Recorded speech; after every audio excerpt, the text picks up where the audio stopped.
How's it going, guys? Good evening. First of all, welcome back to the SMB show. Now, before we dive into today's stream, we have a special guest joining us this evening. But first and foremost, don't forget to subscribe, click the bell button on YouTube, and give us a follow on X. We're trying to be a bit more active on X going forward. But look, if you do have any questions or suggestions, make sure you send them to live@thesmbshow.com. That's live@thesmbshow.com. So this evening, we have a very special guest, actually. Now, when it comes to this game, one of the people that business buyers feels a gatekeeper is business brokers. Now, this evening, we have Charlie from Vamos joining us. Now, Charlie's very different to every other business broker I've ever encountered with, because first and foremost, he was a deal maker himself for over a decade. He's done tons of deals himself. And I feel that he felt there was a massive gap for quality service in the market. And that's exactly what he's doing. He's transforming the business broker world at the moment. So I'm going to bring on Charlie. How's it going, Charlie?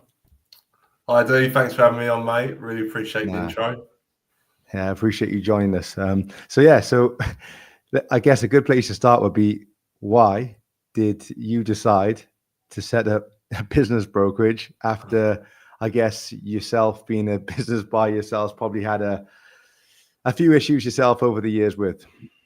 Yeah, well, like you said, I've been a deal maker for about 14, 15 years now, and I always looked at the landscape. I've gone for every broker as a seller and a buyer, and they all said a lot, didn't do much, and they used to overvalue the businesses. I remember once I went to probably the leading broker in Europe and said, okay, what's my business worth if I was to exit? And they said, oh, about 6 times EBITDA. I mean, that's funny because I'm buying them at 1.5 to 2.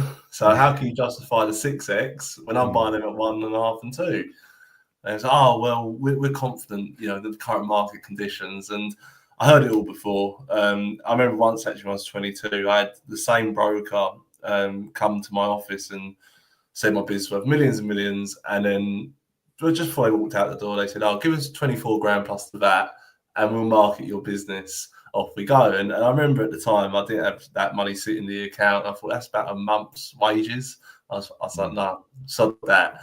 And then fast forward, had a decent size exit at 31, and I didn't really want to go through because I'm from a haulage background traditionally, so I didn't want to go through, running trucks, fuel, insurance, drivers, breakdowns, tyre changes, employing loads of staff, having big warehouses and sites, and all the things I just described, just little issues for me. I didn't want to have 100 different little issues. So as a business model, I looked at business brokering, and through people like yourself and other platforms, I've got quite known in the UK space, and I thought maybe that suits me best. I'm quite a savvy little deal maker, and I thought this role at Vamos would suit me best.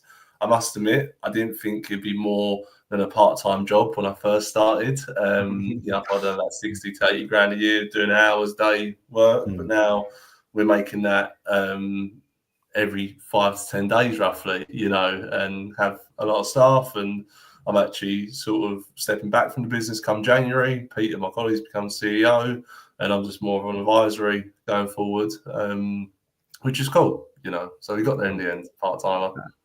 That's amazing. So Vamos, I'm sure it does. I mean, I did Google it before. It means let's go, right? What's the reason behind the name?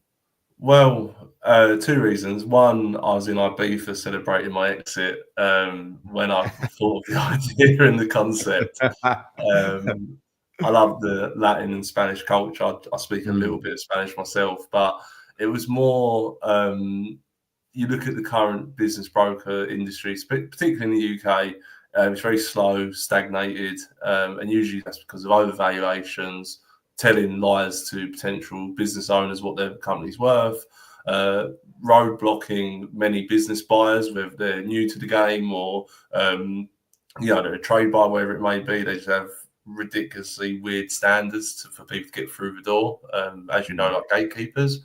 And I felt Vamos was the opposite of that. Let's just get the deal done. Our unique selling point is sell business within 90 days. Our current average is 67 days. So we do embody that name, Famos. Yeah.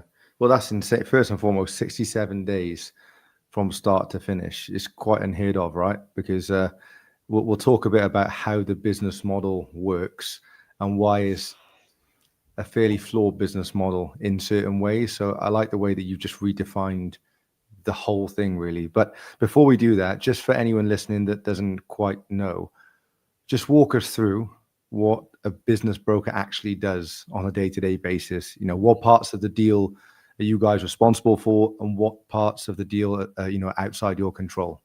Mm-hmm. So we are like a concierge, where we take the clients from A to Z. So we, at first, and only qualified business values should do this, but all business brokers do this, and Vamos, we're all qualified values here. But first, we give indicative value based on different methodologies on what the business is actually worth and what it's likely to sell for. Once the client signs up with us, we start preparing their information memorandum or confidential information memorandum, a CIM, which is basically a marketing brochure for layman terms. Some people do like 20-page glossy brochures. We do about half an A4 page, if I'm honest with you, because we want to keep it short, sharp, sweet. Because I was a business, but I just flicked through them anyway to get to the financials or the stuff I was particularly interested in. Then we present it to market. So with myself, I've got a private buyer network through 5D as well, and other forums and communities, as well as publishing it on websites like Biz Buy Sell, businesssale.com, RightBiz, all the typical business listing sites you see. And then on my private network, as well as LinkedIn and Facebook groups and whatnot. And then we gauge basically buyer interest. We vet the buyers. We get them to sign non-disclosure agreements. We re-vet the buyers. We're quite stringent on vetting. And I'm not against a new kid on the block who maybe wants to leverage buyer business, but I want to know more about them, their CV, why they're interested in this business. And what I like to say, are they bankable? Funny enough, in 2026, we might become finance brokers ourselves because it's a subject matter we always get spoken to about, and I know who's a bankable guy or girl. So we make sure they're bankable before we present them to our clients. And we do a few things differently from typical brokers, as I'm sure I've already said before. But then we do what we call discovery day. So instead of a discovery call, we're harassing the seller saying, "Oh, do you want to call with Jeff at 5 o'clock Tuesday or James 7 o'clock Thursday?" We actually do a discovery day where we book out the seller's whole day. And then we get all the vetted interested parties on half-hour Zoom calls throughout the day. And then we say to the interested parties, if you are still interested in this business, we'd like to have indicative offers, but within 14 days. And that's why we're quite quick on what we do. And then from indicative offers, obviously we present them to the seller. There might be a bit of back and forth negotiations on terms or structure, depending on what was originally offered. Then once that's accepted, we go to heads of terms, or if it's Americanism or Europeanism, it's a letter of intent, as you know. And then after that, we then liaise with the lawyers and accountants. And what we do differently to other brokers, we have weekly calls to keep everyone accountable. To eventually, we finish off due diligence towards exchange and completion, which, funny enough, I had one today, multiple millions as well, which is great. Always love seeing a client finish their journey. So in our job, we have to understand everyone's role, and that's the buyer, the seller, the accountant, the lawyers. So I have to speak multiple lingos and sometimes translate that in layman terms for the seller who's, it might be their first time ever selling a business, or the buyer who might be their first time ever buying a business. So it's a jack of all trades type job. I do enjoy it, but you have to be a savvy and experienced deal maker in order to be successful at this job. Yeah. Do you think that's what separates you to other brokers? I'm not saying that others don't do this, but because you've been on both buy side and sell side, first and foremost, that helps massively, right? Because you understand the emotions on both sides. Because I do feel that there's a bit of a gap there with most brokers where they don't quite understand what a buyer's thinking, and a lot of the time they don't understand what seller's thinking. But I feel that in most cases, the seller's probably their first time they're selling a business too, right? So they don't understand the process, and they also don't really understand the communication channels between all the different associated parties. So because you're sort of filling that gap there, and you're not just leaving it to them, and they're just waiting for communication from the professional team and the people involved, because you're sort of like, front running it. Do you think that's what separates you slightly, and why you're getting stuff done a lot quicker than other people?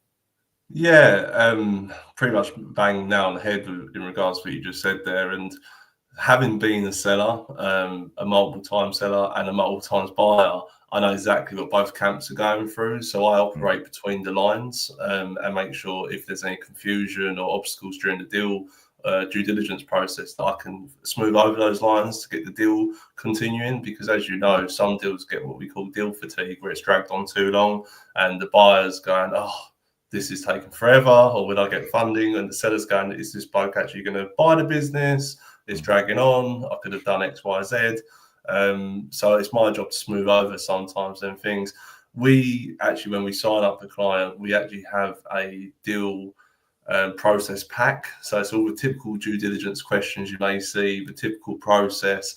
And I'm available 24/7 to my clients. So, if they wanted to ring me up right now, obviously I'm not going to answer because we're on the show, but I'll call them back straight away and get whatever they need solved. Now, with typical brokers, and not all, because there are a new gen of brokers coming through. I know you had Sam Doughty on a 5D members call recently, and Sam Doughty's a typical new gen broker. He understands the game really well. And there's a few other people I could mention, but with the old school of thought, the older is more established brokers, they tend to have cherry picked either uni graduates, ex-car salesmen, ex-estate agents, ex-recruitment consultants. And that's great, because that one of the skills in this job is sales.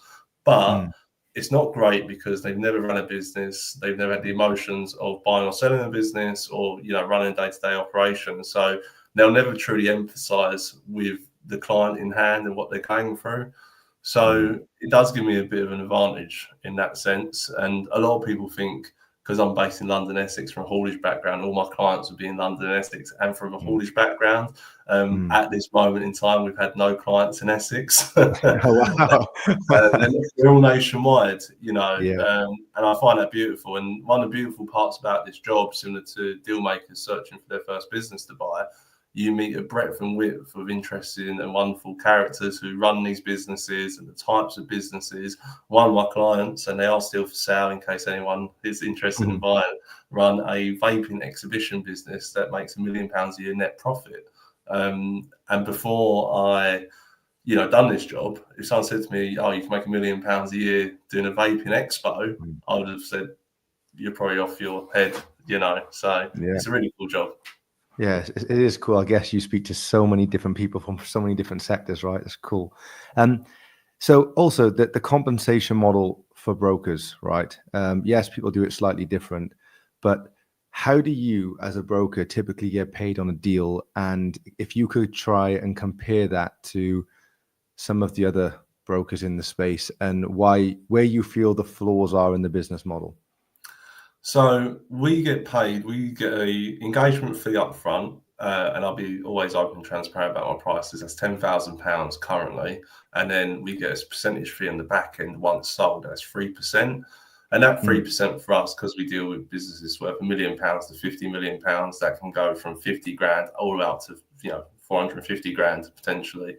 And we're more motivated for see that commission at the end. Now, with other brokers, and funny enough, I've got one of the biggest broker WhatsApp group, in the UK, and we actually talk about our pricing, our structures, and just to help each other out. So I've got quite a good fundamental understanding of what other people charge.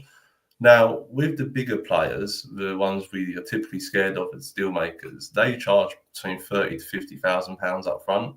And it's usually for a year contract. So once they've overvalued the business is on the marketplace for a year. Now we then go to the owner, okay, you've had no inquiries, we should down value the business to generate more inquiries, but also your contract's up for renewal. We'll need another 20 to 30 or £50,000 again. So there's no true incentive to get that business sold quickly. I also came across another really famous business broker on LinkedIn in the UK. I'm not going to name names, but their model was to charge I think it was £20,000 up front, and then £2,500 a month as a retainer thereafter. But obviously, if you're getting paid monthly, there's no incentive to sell the business quickly. And they actually had now a client of mine, but they had this guy, the seller, on a 9-month rolling contract, no inquiries, like nothing for 9 months. He just had to pay out the monies. And he's been with us for about 42 days. He's had 2 offers, which are like £1.5 million over what he wanted originally, you know, and a few more offers coming on this week. So it's an interesting game. The old school thought is, I think, what's in it for them? How do they line their pockets? Not actually what's best for the client, the business seller, and the business buyer as well. Whilst I'm incentivized for the seller and contract buyer seller, you've got to think what's a win-win deal for both parties at the time. But traditionally, not that great. Yeah, because when you think about it, if you used to sell your house today, I think the easiest way to simplify this is if you sell your house today and you spoke to 2 estate agents, one said, I'll get you, £1 million, the other one said, I'll get you 1.3. It's like, who are you going to list with, right? And I feel that because most business owners have never been through a sale before, that's the way they think it's done, right? We appoint a business broker like we would an estate agent to sell our house. And then some of them do get wrapped up in those sort of contracts. And, I think that, I think you've gone in at a really good time, because I feel like, not to like knock business brokers beforehand, but the bar is quite low. So when you come in and you have an insane offer where you're like, I can sell your company within X amount of time, we're confident, plus we've done it multiple times before, that upfront fee becomes kind of irrelevant at the time, because they're like, well, I'm going to list with a person that can actually get a job done, who cares to get a job done, and actually has a network of buyers. Is completely different, right? Whereas a lot of them are like, we'll test the market, because when it comes to selling the business, is very much about how you present that business in the best possible way to the marketplace, right? And a lot of these people, and we've probably spoken to tons of them as well, they've been put on the market, they're clearly not ready, they haven't been presented very well, and then someone like us as buyers, we're not going to really be looking to pay a premium for something that doesn't look right. You're asking for trouble. And then you as a sell side advisor, really, it's hard then for you to defend that business and that business owner, which is why they do leave them on the market for so long. And then they come back and say, look, unfortunately, the environment isn't where it needs to be for you to sell this business. So now we need to reprice it and let's see where we're at. And it's a long-winded emotional process, and a lot of the time they want to take it off the market. So I think that you've definitely completely changed the game in regards to your just offering in general. Next question on that: what do you think separates a top-tier broker from some of the ones that are potentially giving the industry a bad name? Oh, good question. I think what separates good, honest brokers from the best brokers as well, because with the ones that aren't honest, what separates us and them is simply the transparency. Now, as a qualified business valuer, if you came to me with one of your businesses, I'll give you my dead honest opinion, what I believe it's worth in the current marketplace. I don't care if you like it or not, or I don't really care if you use me or not, because I don't want to work with someone who doesn't agree with my valuation from the get-go. And I actually have 3 acid tests for signing up a client myself. So I don't take anyone on board. I've rejected more clients than I've took on, to be honest with you. And the acid tests are, is it worth between $1 million to 50 million? So that's our market. The second acid test is, would I buy it, hypothetically, like as a business buyer, would I buy it? And then the third is, can I sell it within 90 days? And if I can't pass those 3 tests, then I just will not take the client on. Where the older, traditional, dishonest brokers will just take anything on. If you're willing to pay the money and believe what they have to tell you, because their valuation model is like that, when my valuation model, as you know, I've got my own valuation software now, and it's very intrinsic, multiple methodologies into it. And I take my valuations very seriously. I'm going to put my name on a piece of paper and say, this is all it's worth. I even tell my clients, you can take this to a bank. That's how adamant I am on valuations. And I've had some people who I said, your business is worth 3.5 million, let's say, and they've gone, I think it's worth 5, and I've just not took them on. And that's that. Yeah, but at the same time, most of my clients sell between 20 to 30% of an uplift from my original valuation. And that's because we get something competitive interest, so we get multiple buyers onto the scene to drive up the overall price and structure. So that's a little technique we use. And then what separates me from someone with similar morals, but we're just better performing, I'll just say from our business background, sales and marketing, we are just on it like a bonnet. Like with any business, you need consistent lead gen, you need a really good offer, you need to be omnipresent in your marketing. And as anyone who follows myself or you, they probably see me everywhere, posting every day. And in 2026 in Q1, we've got really big marketing drives going forward, but you're going to see me a lot more platforms. You're going to see Vamos everywhere, like traditionally with direct mail campaigns, email campaigns, social media marketing, social media adverts, cold calling. I could go on and on, but we are going to be very much firing all cylinders in 2026, where this year it was more of a, let's see how this goes, let's stick to a couple channels and see how it goes, which we've been very fortunate enough to have a big success from. Yeah. And one thing I will say for anyone listening, guys, if you're not following Charlie on LinkedIn, definitely go over. I'll put the link underneath the description afterwards. But what I really like is some of the promotion around the valuation software, I think, is awesome. The way you've been valuing other companies, especially companies that everyone would know. I think that's insane marketing, because first and foremost, I love the way you're doing it. But one, it's like a report, and there's good reasoning for why you're really breaking it down. Where you said then a lot of people like sort of pie in the sky. Like usually people are like, what do you want to sell for? And they're like, I want £1 million. Okay, right, it's on the market for £1 million. Whereas you really go through and there's methodology behind it. You break it down. So if anyone listening wants to go and have a look at that, I think those posts are awesome. So definitely keep doing more of those. They're super interesting. I appreciate that. Yeah. Definitely. Yeah. Based on valuation, what percent, because we'll talk about your software in a sec, so I want to go through the different valuation methods that you use and the things you take into consideration depending on the business itself and the different variables. Before we get to it, what percentage of listings do you think there are out there that's genuinely overpriced versus priced fairly? Where do you think we're at the moment with what's on the market right now? Good question. If you believe some reports, you'd say 80% of businesses that get listed never get sold, which I think is a report from, that's a report for a particular company. I don't think that's market wide in the UK. Obviously, if we're in the US, it would be a completely different story, because I think the guy Mike Steinberg, who runs Hedgestone Advisors. They're just selling businesses like hotcakes. They've got the SBA 7A loan. They've got just deal structuring to the T. And this is what people like me and you are trying to bring into the UK market a lot more. That's a culture thing. British people always tight-lipped about their monies and thinks what their company is theirs. But going to what's overvalued or on the asking price wise, this is why Vamos doesn't disclose asking prices, because if I said to you, similar to the property market, this house or business is worth £1 million, you're going to bid 850 or 800. I think that's just a natural thing. And I think a lot of buyers get pissed off with me when I say, we don't disclose asking prices. But for that good reason, really, we don't want to be undercut in any way. In terms of what's overvalued on the market, I'd say that's 75 to 80%, but that's because the bulk majority of businesses for sale are the high street, mum and pop, retail shops that, are a nice paying job, or sort of nice paying job.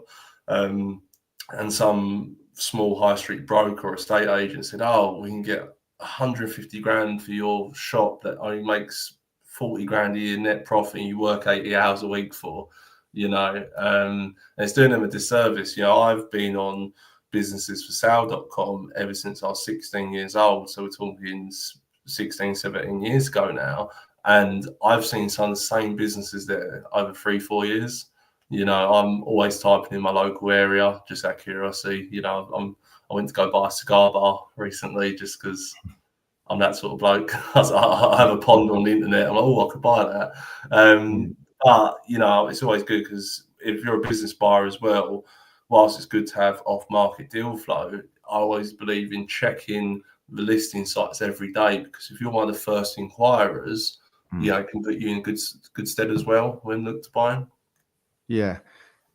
And when it comes to, so first and foremost, I think it's probably a challenge for you because you've been a buyer before.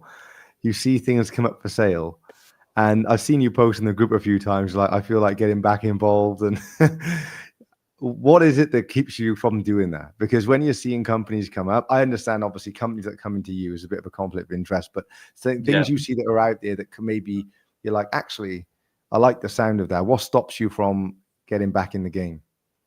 I would never buy one of my clients' businesses, just as you said, a conflict of interest. What stops me getting back in the game is, you know, I've recently become a dad this year to a young girl, as you know, and similar to yourself, when you're a girl dad, that's quite intensive, and you know you want to try to keep focus at home. So at the moment, we're good where we're at, but we still inquire about other professional services companies like accountants, solicitors, finance brokers, insolvency practitioners, other things to add to the Vamos brand and services. So literally last month, I was this close to buying a national business brokers as well. I was just this close, but the deal didn't work out for me financially. I was like, you're just about break even for me, and you're valued it a lot. And even I said to them, you know, what would you value at if this was one of your clients? They went, well, not what we're asking for it. I went, exactly, you know, because you know it's not worth that. So I'm not against buying businesses, but what's stopped me going on a big buy and build in haulage or FM or HVAC or, you know, commercial clean, whatever it is. I saw your post about pest control the other day as well, you know, which is interesting, especially in the US market. I don't know, really. I'm still young. I'm 32. You know, I've got plenty of years to get back on the horse, so to speak. But right now, we try and build Vamos into £100 million exit. So that's the focus. And I'm a big believer. A lot of people get shiny object syndrome when you're an entrepreneur. You instantly see the other thing. Oh, wow, that's cool. That's cool. Or someone else is doing this. So I could have looked at 5D and be like, wow, D's got hundreds and hundreds, nearly 1,000 members, and he's earning X amount with his team. Oh, I could do that. But that's another shiny object. Plus, by the way, I couldn't do as good as you, as I've always said. Or like, you know, he's got a state agency company in Dubai, or he's got his car showrooms in Newport, or all these other things you've got going on. And whilst that's really incredible, really happy and proud for you, I love seeing successful people, and other people look at that and think, oh, that's the next thing we need to do. You know, and they get that shiny object syndrome. And I think as entrepreneurs, and especially if you're going to make your wealth, I think stick to one thing, get your wealth first, and then diversify. And whilst I've diversified in commercial property, physical assets, and other things, in terms of business, I just don't want to be sidetracked. You know, I mentioned there about cigar lounge. That for me was just more of an ego play, you know. But we'll see. But who knows? In the future, you know, when I hit my 40s, I might be exited Vamos and think about my next buy and build strategy. I'll be coming to you for advice. You know, I think you're totally right on the shiny object stuff. I think it's like the entrepreneur's curse, and I think that when you understand how to buy a company, you get it even worse, because every sector has shiny objects in it, and especially with, you know, especially where you're sitting, the amount of different companies that probably come past your desk, you're constantly on the lookout for them, because this is what you do, right? So it's, I bet it's hard, but you're totally right. I think that having like one singular focus on something, and I suppose, like you said, then if there's something in professional services, or even you mentioned maybe adding the finance broker arm to it, those sorts of things really help what your ecosystem as it is right now, because they're costs that are going out the door, or not costs, but there is revenue that you could capture instead of passing it to somebody else. So that makes sense for me. I totally agree, because, you know, you end up buying in all different sectors, and you're like, I don't know which vertical I'm chasing anymore. So, what's the biggest valuation gap that you've seen since you've been a broker yourself, because I know you've probably seen a ton of them while you was deal making. Since you've been a broker yourself, what's the biggest valuation gap that you've seen between a seller's expectation and what you believe as the person that's valuing the business? I don't want to know who it is or what sector, but like what, yeah. Yeah, that's not the issue. I'm scaling back because I've got this one guy who's selling an art gallery, and he's got art galleries in Dubai, Miami, Mykonos, London. Really big company, does £20 million a year turnover. I forgot the profitability now. And he wants £52 million for the art galleries, which I thought, yeah, cool. You know your space. And funny enough, I used to be an art trader and broker, and I collect art, so I've got a little bit of understanding about the industry. Really nice chap, and we might work together come January when he doesn't sell with the traditional old school brokers that we referenced earlier, because they've been with him for nearly a year now, not getting inquiries. But I valued it about 23 million, and he valued it 52. And originally he was a bit and ahhing about my valuation, and then a couple of months later, after not getting inquiries with the bigger brokers, he's now spoke to me again. Okay, if we can get what you said, I'll be happy to work with you. And that's quite a large discrepancy and quite a large business, but I find that out a lot. You know, when people want the maximum hypothesized valuation they receive from the next broker, they won't sell in 6 months, a year, and they come back to me and go, okay, you sound like the most sensible, you know. But once they're actually a client of ours, there's not much discrepancy between the buyer's offers to what our valuation was. There's some uplift, but there's never like an undercut of an offer, you know, without any good reason. I had one client who lied about their books completely. They went from 600 grand a year profit to 10 grand a year profit, and then 2 months later went bust. And obviously, yeah, not ideal. Happens in UK a lot, obviously, with the bust stuff, but we don't verify their accounts. That's not our job, you know. And that down the line, as I told my colleague Peter earlier, we are going to hire a full-time chartered accountant to verify their books and do financial due diligence as part of our servicing offering as well. But at the moment, we don't verify the books. You know, if we had to take a couple of days out to look through all the bank statements, match up transactions, the invoices, look at the closing and opening balance every month or daily, depending on what it is. That's just too much of our time. We're here to, put the business on the market, vet the buyers, get deals on the line and over the line, more importantly. Yeah. And then on to valuation itself. So you, like I said, I love your post on LinkedIn, and this is all being run through your valuation software, right? Now, of course, there's various different ways that you can value a business. You can, asset-based value, liquidation value, DCF, EBITDA, SDE. You can skin the cat as many ways as you possibly want to, right? Now, I know for you're a big fan of SDE when it comes to a lot of the smaller owner-operated businesses, but as you said, you work on businesses from 1 to 50 million. At what point does the valuation methodology change from SDE, or do you follow that all the way up? Good question. It's more, and I'm sector agnostic, so it's more about the industry it sits in, and then we look at the revenue and the history of the business in order to choose what valuation methodologies we're going to use. But on average, businesses, I use 3 to 4 different methodologies, and then what we get is a weighted average across the 4. So, and just for the argument, SDE, and when does it go into adjusted EBITDA? It is a case-by-case basis, but if I had to have a rule of thumb, you're probably looking around £1 million mark, like of profitability, is when we sort of make that switch. But in my humble opinion, adjusted EBITDA is actually SDE anyway. It's just the more accurate way of saying it, and because, as you know, with brokers, especially the non-qualified bunch, they adjust weird things. They add back weird stuff. They just really do. yeah. I've had all sorts of debates, with them. But I like SDE because from a seller's perspective, it's easier to understand.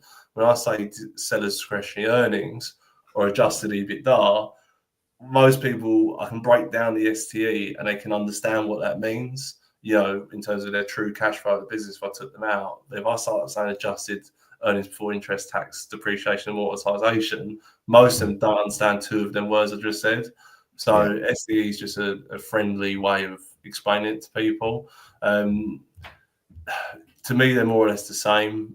STE should be used more for the lower end, the micro and small businesses, and then adjusted EBITDA is from mid-market up.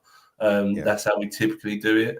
And that's because, when you're looking at mid-market up, there's usually group structures, there's C-level suites, there's management teams, there's all these things that could be added back or take back depending when you're doing the calculation, where SDE is more suited for smaller businesses because usually the owner, their benefits, their trivial benefits and so on and so forth. So that's why that barrier tends to change from the two, but they are more or less the same in theory. Yeah, I like the fact that you said that you use a few different methods and then you have like a weighted average, because, I see some people may focus on, I don't know, discounted cash flow quite a lot, right? And in theory, it seems like the most correct way of doing it because of the model's growth and it factors in the risk. But the reason why I'm not too fussed on the DCF model as a sole way of valuing the business is because it's so reliant on assumptions, right? So when it comes to small businesses, and when you're looking at small to medium-sized businesses, most people don't realize how big of a small business they are. You're talking like 50 million pounds of revenue is still classed as pretty much a small to medium-sized business. So, there's a lot of assumptions to be made. So I like that you sort of weighted it across a few different methods. Where have you seen, because you've tested this software for quite a while, right? Where's been the biggest changes when it comes to valuation that you've had to make just from seeing that raw data going in and making tweaks to make the outcome where it needs to be? With low mid-market above, where I operate and above where I operate, it's quite easy to do the valuations. You've got Office of National Statistics data, you've got a lot of data feeds from the European and American markets and UK. So it's very easy to get that data and look at industry comparables, what's been sold before. So that's actually really easy to get the data right. And most valuers, accountants, brokers, corporate finance people and business buyers all agree on that data universally. There might be some negotiations to be had and different variables like owner dependency, customer concentration risk, industry risk, geopolitical factors. If you're a Taiwan microchip manufacturer and China's about to take you over next week, that might cause an issue for salability. The biggest problem we find though is actually the micro small market. How do we justifiably value these businesses? Because as I said earlier, 70% of the listing sites has these businesses that are overinflated for obvious reasons. They're working 8 hours a week. It's not a favourable business as a cafe, just as argument's sake. So I've had to input my own flaws. And when I mean flaws, if it's below 50 grand EBITDA, it's worth 0.5 or to 1. If it's between 50 to 100, it's between 1 to 1.5, and so on and so forth, until we get to around 250. And then it goes into the normal market comparables. So the hardest part is the small businesses, because if you ask certain people, they say it's worth nothing. And I am humbly of that inkling as well. I think they're good from a vertical integration stance. Like when I ran driver training schools, I brought a driver training recruitment business for a couple of £1,000. This many years ago. On week one, I got 24 grand out of that business because we share customers, and turns out one of the customers bumped them for an invoice who were my customers. So I said, hey, I'm the new owner, give me that money. So that has a certain value because I'm a trade buyer. We can vertically integrate. But if you're going to buy a cafe, an off license, anything you typically see on the high street, and don't get me wrong, I say high street, I know some really powerful businesses that have a high street store.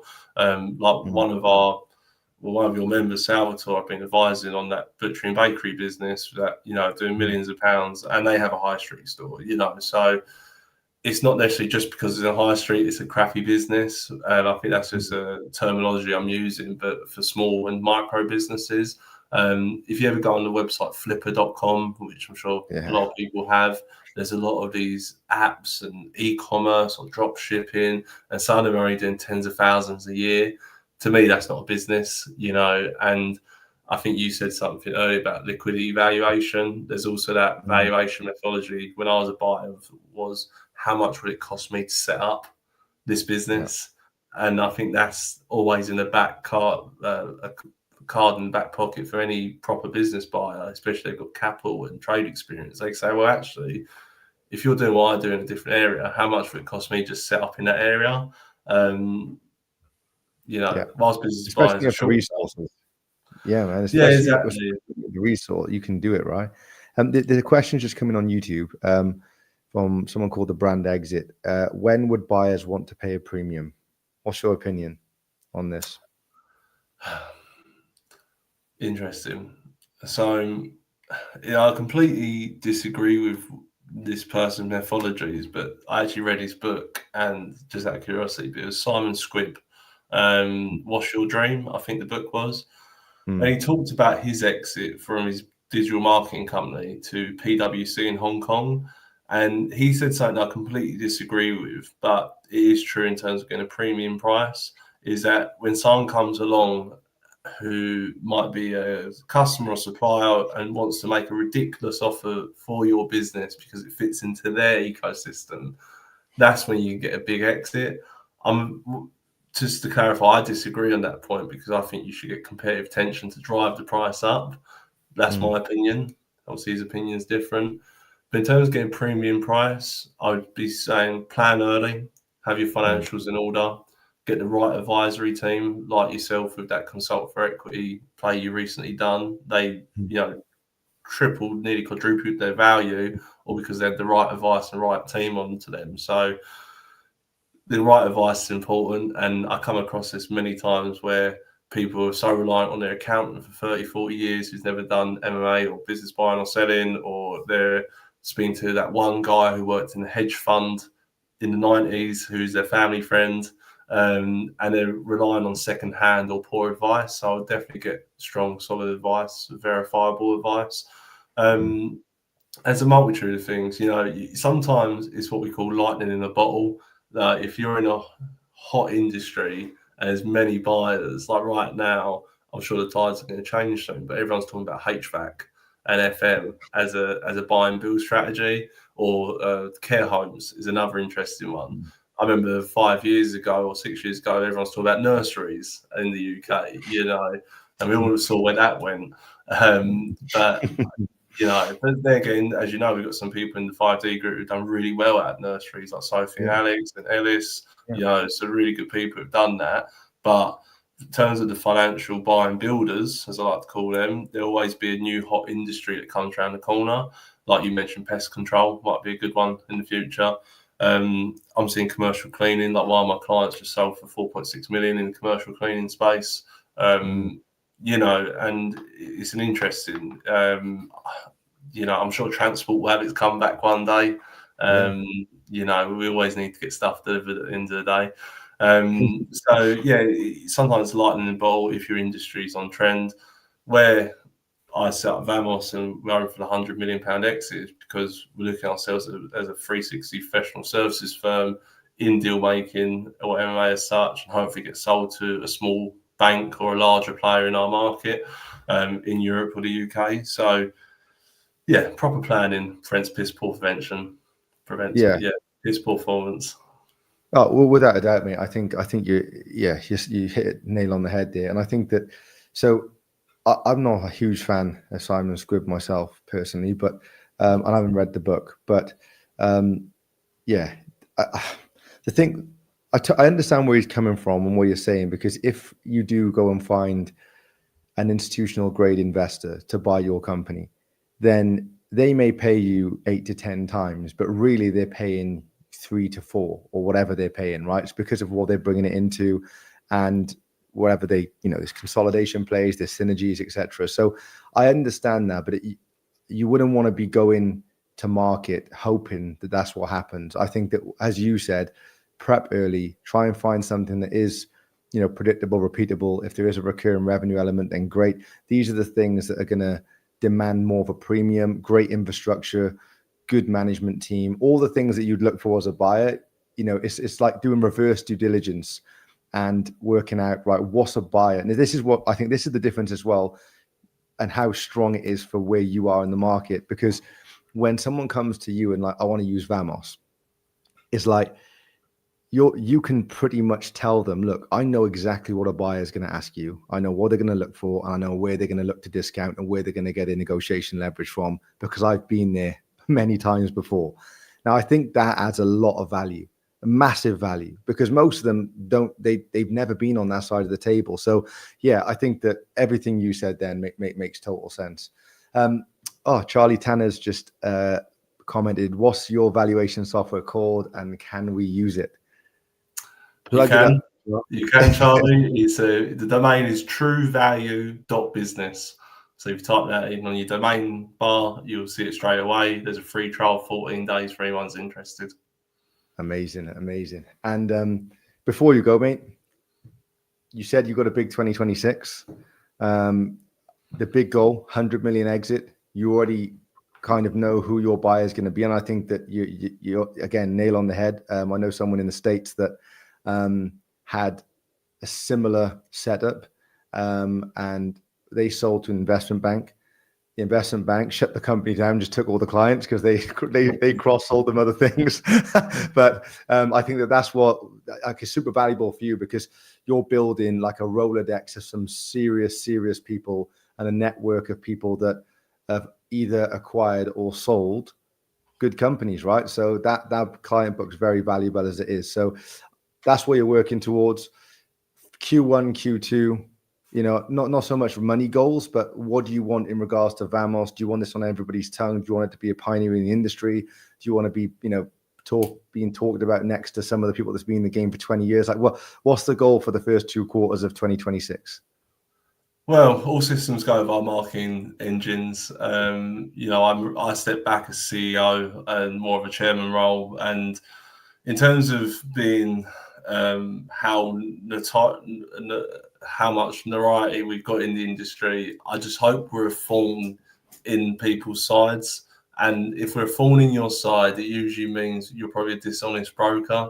And we're trying to change the industry deal by deal and give brokers a good name. Like some of my good friends in the industry, they don't use the term broker because it's a dirty word, where I'm trying to bring good stuff to that word. So I don't mind being called a business broker. So yeah, I'll tell about revenue. This year we've done 2.5 million in revenue. So next 12 months, Q1 to Q4, we're aiming for 3.5, maybe 3.75. And then who knows, we might have a few acquisitions under our belt as well, and if you're a professional services firm looking to partner up, JV, become part of the group, roll up with us, then let's do it.